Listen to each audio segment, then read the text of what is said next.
जय जगन्नाथ। नमस्कार करुच्ची आपण मानकु एवं सीधा कथा को स्वागत करुच्ची।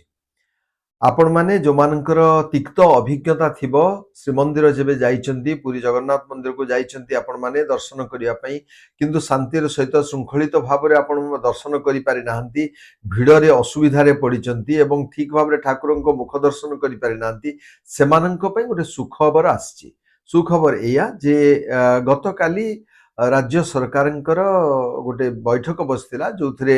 आईआईटी रो प्रोफेसर माने थिले, पुलिस अधिकारी माने थिले, प्रशासनिक अधिकारी माने थिले, श्रीमंदिर प्रशासन थिला एवं लॉ विभाग रो तांकर कार्यालय रे एक अनुष्ठित हेतिला। लॉ विभाग कार्यालय रे अनुष्ठित हेतिला ए बैठक एवं एइथिरे सिद्धांत निया जायछि जे एणिकी सेप्टेम्बर 15 पाखकु प्रथमे परीक्षामूलक भाव रे गोटे धाड़ी दर्शन व्यवस्था आरंभ होवा पई जाउछि जहा द्वारा आपण माने शांतिर सहित देखि पारिबे। जगन्नाथ पाखे एवं गला बेलू लगुच सतरे मुझे देखी पारि तो लाइन में जाकि पहुंची पारि तो ता छड़ा जो मैंने टिके यंग अच्छा से भिड़ी भाड़ी होकर केमती ठेली पेलिकी जा पलैबे टिके जो माने महिला छोट पिला वयस्क लोक से बहुत असुविधा होचे भिड़ भितर चिपी चापी जो अवस्था होची न कहवा कथा अनेक जो मानकर अच्छी जे भिड़ को भय गोटे प्रकार रोग भाया किसी लोक थाई भिड़ देखले से अतिष्ठ अनुभव करती से तो एक बार माने श्रीमंदिर जीवा ना बोली कह आ महिला मान वयस्क लोक रोगग्रस्त लोक ठाकुर को दर्शन करवा ए गोटे असुविधा हो जहा विलंब हो पछे सरकार ताकू चिंता कले एवं विभिन्न जो विशेषज्ञ मानकर परामर्श क्रमे वर्तमान धाड़ी दर्शन श्रृंखलित दर्शन होगा जाउछि जहा द्वारा भक्त एवं श्रद्धालु माने जाइकि सेठी ठीक भाव में दर्शन करि परिबे। तो ये धाड़ी दर्शन केमिति धाड़ी दर्शन टा कौन केमिति आपण माने वर्तमान जाउचंती मंदिर रे पसिले 22 पाहच डेइले तापरे डाहण को जाउचंती तापरे बां को जाउचंती श्रीमंदिर जो प्रशासनिक ऑफिस सेठी अछि कार्यालय सामने रे गोटे चालिया अछि स्टील रो चालिया अछि ता भितर देखि दुईटा धाड़ी रे आपण जाउचंती जाइकि आपण पहुंचुचंती एवं ता पाखरे पूरा बिंची हे जाउचंती जादर सेठी सबटु बेसी समस्या होची एवं ता परटु जो अरगळी देकी जाउचंती से भिड़ भितरे हम माने जाइकि पारुचु जंती ठाकुर को जो मिनटिया तो दूर कथा गोटे 2 सेकंड 5 सेकंड देखला परे आपण बाबे पुलिस भी टाणी बाहर करू जे आपण बाहर की सेपट को पळेबे। तो एटा श्रृंखलित दर्शन टा केमिति हबो ना सरकार ताको व्यवस्था करछन जो सात पाहच पाखरु जो माने आसिकरी विभिन्न आडू आसीबे एवं सात पाहच पाखरे पहुंचबे सेठू से माने 5टी धाड़ी रे विभक्त हे जिवे। 5टी धाड़ी रे विभक्त होला परे से माने धाड़ी निश्चित भाव रे स्टील बा काठर गोटे बैरिकेड भलिया करिकि 5टा धाड़ी रे ताको नेबे सेठी नेकी जो वरुण स्तंभ अछि ता पाख देइकरी आपण सेपटे जाइकरी बुलिकरी पुनी जाउथिले एबे जहा लागुची आउ आपण जो जय विजय द्वार पर्यंत पळौथिले पाखापाखी पळौथिले से पर्यंत जिबे ताठू टिके डिस्टेंस रे सेठी रही कि आपण देखि कि जिबे निश्चित भाव रे धाड़ी दर्शन जदि हबो टिके श्रृंखलित भाव रे लोक दर्शन करि पारिबे। आदौ दर्शन न करि पारिबा अपेक्षा जदि धाड़ी दर्शन हुए अंततः टिके प्रभुଙ୍କ श्रीमुख आपण दर्शन करिकि जाई पारिबे। एठी तांकर आउ गोटे असुविधा होतिला जो हमर अछि सेठी हुंडी अछि हुंडी गोटे समस्या सृष्टि करूतिला एवं मुख्यमंत्री अनुमोदन मिली जे हुंडी को सेठु स्थानांतर करा जिवो किंतु वर्तमान सुधा स्थिर हेइनी जे हुंडी कोठी रहिबो। एठी गोटे कथा हला आपण माने जो माने जाइचंती अन्य भारतवर्षर अन्य मंदिर मान को जाइचंती शिरडी साई मंदिर जाइचंती बा अन्य को मंदिर जाइचंती साउथ इंडियन रो अनेक बड़ बड़ मंदिर अछि से मंदिर देखिबे जे आपणकर जो हुंडी कथा पड़ी गोटे हुंडी कहीं आप 15 जगह 15टा हुंडी बसैले असुविधा कौन स्टेनलेस स्टील सुंदर हुंडी आप करें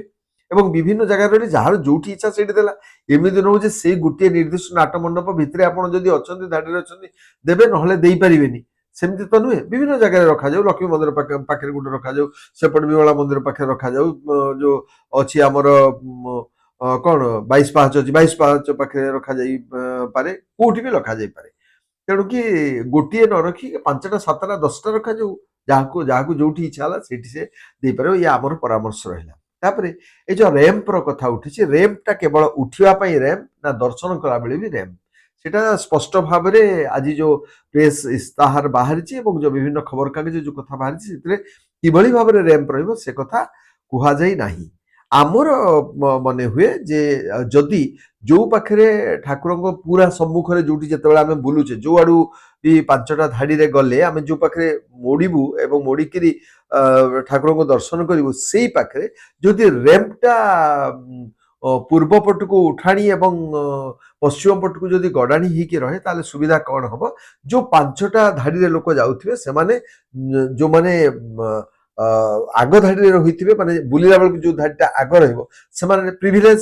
ତେଣୁକି ସମସ୍ତଙ୍କର କମ୍ପିଟିସନ ରହିବ ଯେ କେମିତି ଆଗ ଧାଡିଟା ସେମାନେ ରହିବେ ଆଗ ଅର୍ଥାତ୍ ଯୋଉ ଧାଡିଟା ବୁଲିଲା ପରେ ଆଗରେ ରହିବ ତେଣୁକି ଯୋଉମାନେ ପଛ ଧାଡି ତାଙ୍କର ହାଇଟ୍ ଅନୁସାରେ ସେମାନେ ଦର୍ଶନ ଠିକରେ ପାଇପାରିବେ ନାହିଁ ତାପରେ ଆଉ ଗୋଟେ କଥା ଯେତେବେଳେ ଗୋଟେ ମା ଯାଉଛି ତା ଛୁଆକୁ ନେଇକିରି ଯେତେବେଳେ ଗୋଟେ ପୁଅ ଯାଉଛି ତା ବୟସ୍କ ବାପାକୁ ନେଇକିରି ସେ ଅଲଗା ଅଲଗା ଧାଡିରେ ଛାଡିବେ ନାହିଁ ତେଣୁ ମା ପୁଅ ଏକାଠି ରହିବେ ତେଣୁକି ଯଦି ସ୍ଲୋପଟା ଠାକୁରଙ୍କ ଆଡୁ ପଛ ଆଡକୁ ଯଦି ସେଟା ସ୍ଲୋପଟା ହାୟାର ହେଲା ବା ଉଚ୍ଚ ହେଲା ଅର୍ଥାତ୍ ପଶ୍ଚିମ ପଟ ଢାଲୁ ଏବଂ ଉଚ୍ଚ ରହିବ ପୂର୍ବ ପଟଟା ତାହେଲେ କଣ ହବ ଯେ ଯୋଉମାନେ ସେଠି ଠିଆ ହେଇଥିବେ ସେମାନେ ପଛପଟ ଲୋକମାନେ ତାଙ୍କର ବି କିଛି ଅସୁବିଧା ନାହିଁ ସେମାନେ ଆଟଲିଷ୍ଟ 6 ଇଞ୍ଚ କି ଫୁଟେ ଉଚ୍ଚରେ ଥିବେ ଏବଂ ସେମାନେ ସୁନ୍ଦର ଭାବରେ ଦର୍ଶନ କରିପାରିବେ ଦେଖନ୍ତୁ ବର୍ତ୍ତମାନ ଯୋଉ ଦର୍ଶନ ବ୍ୟବସ୍ଥା ଅଛି ସେଥିରେ ଗୋଟିଏ ଫ୍ଲୋର ଲେଭେଲଟା ଗୋଟିଏ ରହିଛି ଭୂମିର ଲେଭେଲଟା ଗୋଟିଏ ଅଛି ଭୂମିର ଲେଭେଲ ଗୋଟିଏ ରହିଲେ ଅସୁବିଧା କଣ ଯିଏ ଡେଙ୍ଗା ଥିବ କିଏ ବାଙ୍ଗରା ଥିବ ବାଙ୍ଗରା ଲୋକ ଯଦି ପଛରେ ରହିଗଲା ସେ ଦେଖିପାରିବନି ଆପଣମାନେ ଦେଖିଥିବେ ଅନେକ ତାଙ୍କ ପୁଅକୁ ଏମିତି କାନ୍ଧରେ ଧରିକି ବା ବେକରେ ଧରିକି ତାକୁ ଉଠେଇକି ଦେଖାନ୍ତି କାଖରେ ଧରିକି ଉଠାନ୍ତି ଆଉ କିଏ କିଏ ଗୋଡରେ ଟିକେ ଟିପ ଦେଇକି ଚେଷ୍ଟା କରନ୍ତି ଦେଖିବା ପାଇଁ ଏମିତି ସେମିତି ଅନେକ ଦୃଶ୍ୟ ଆପଣମାନେ ଦେଖିଥିବେ ତ ସେଇ ଅସୁବିଧାଟା ହବନି ଯଦି ସେ ସ୍ଲୋପଟା ଏଇଭଳି ଭାବରେ କରିବା ହୁଏତ ହେଇଥାଇପାରେ ସେଭଳି ଭାବରେ କିନ୍ତୁ ତାର ସ୍କେଚ ଯେହେତୁ ଦେଇନାହାନ୍ତି ଆମେ ଜାଣିପାରୁନି ସେମାନେ କେତେ ଗୁଡାକ ମଡେଲ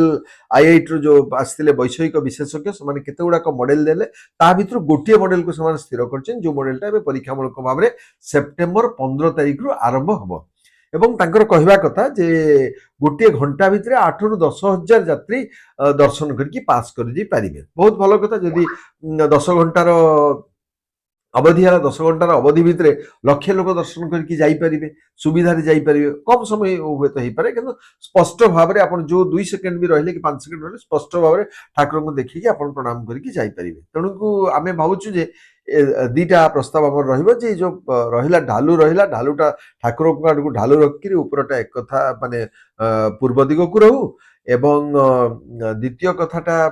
ହେଲା ଯୋଉ ଦାନ ବାକ୍ସ କଥା ପଡୁଛି ହୁଣ୍ଡି କଥା ପଡୁଛି ହୁଣ୍ଡି ବିଭିନ୍ନ ଜାଗାରେ ହୁଣ୍ଡି ହଉ ଗୋଟିଏ ହୁଣ୍ଡିରେ ସୀମିତ ନ ହଉ ଏବଂ ତାହେଲେ ଯିଏ ଯୋଉଠି ପାରିଲା ଅପସନ ଅନୁସାରେ ସେମାନେ କରିପାରିବେ ତାପରେ ଦେଖାଯାଉ କେତେ ଦୂର ସଫଳ ହଉଛି ତାପରେ କଣ ଅସୁବିଧା ହବ ସେ ଅନୁସାରେ ଆମେ ଇଏ କରିବା ଏ ସମ୍ପର୍କରେ ଆପଣମାନଙ୍କ ଭିତରେ ଅନେକ ଜଗନ୍ନାଥଙ୍କର ଭକ୍ତ ଅଛନ୍ତି ଯୋଉମାନେ ଅସୁବିଧାରେ ପଡିଛନ୍ତି ଆଗରୁ ଠିକ ଭାବରେ ଦର୍ଶନ କରିପାରିନାହାନ୍ତି ଅସନ୍ତୁଷ୍ଟ ହେଇକିରି ଫେରିଛନ୍ତି ମନ୍ଦିରରୁ ଏବଂ ଭାବିଛନ୍ତି ଠାକୁର ଆପଣଙ୍କୁ ଦର୍ଶନ ଦେଲେନି ଠିକ ଭାବରେ କିଏ କିଏ ଅଭିମାନ କରିଛନ୍ତି ଲୁହ ଗଡେଇଛନ୍ତି ମୁଁ ଭାବୁଛି ଯେ ଏଇ ଯୋଉ ବ୍ୟବସ୍ଥା ହେଇଛି ଏ ବ୍ୟବସ୍ଥା ଶୃଙ୍ଖଳିତ ହବ ଠାକୁରଙ୍କ ଆଶୀର୍ବାଦରୁ ଏହା ସଫଳ ହବ ଏବଂ ସମସ୍ତେ ସୁନ୍ଦର ଭାବରେ ଦେଖିପାରିବେ ଯଦି ଏ ସମ୍ପର୍କରେ ଆପଣଙ୍କର ମତାମତ କିଛି ରହିଛି ପ୍ରତ୍ୟେକଙ୍କ ମତ ନିଶ୍ଚିତ ଭାବରେ ମୂଲ୍ୟବାନ ଆପଣଙ୍କର ମତାମତ ଲେଖନ୍ତୁ ଏବଂ এই କଥାଟାକୁ ସେୟାର କରନ୍ତୁ ଅଧିକ ଲୋକଙ୍କ ଭିତରେ ଯାହାଦ୍ୱାରା ଆମେ ଲୋକଙ୍କର ପ୍ରତିକ୍ରିୟା ଜାଣିପାରିବା ଆମ ଚ୍ୟାନେଲକୁ ନିଶ୍ଚିତ ଭାବରେ ଫଲୋ କରିବେ ସବସ୍କ୍ରାଇବ କରିବେ ଶେଷ କରୁଛି କାର୍ଯ୍ୟକ୍ରମ ନମସ୍କାର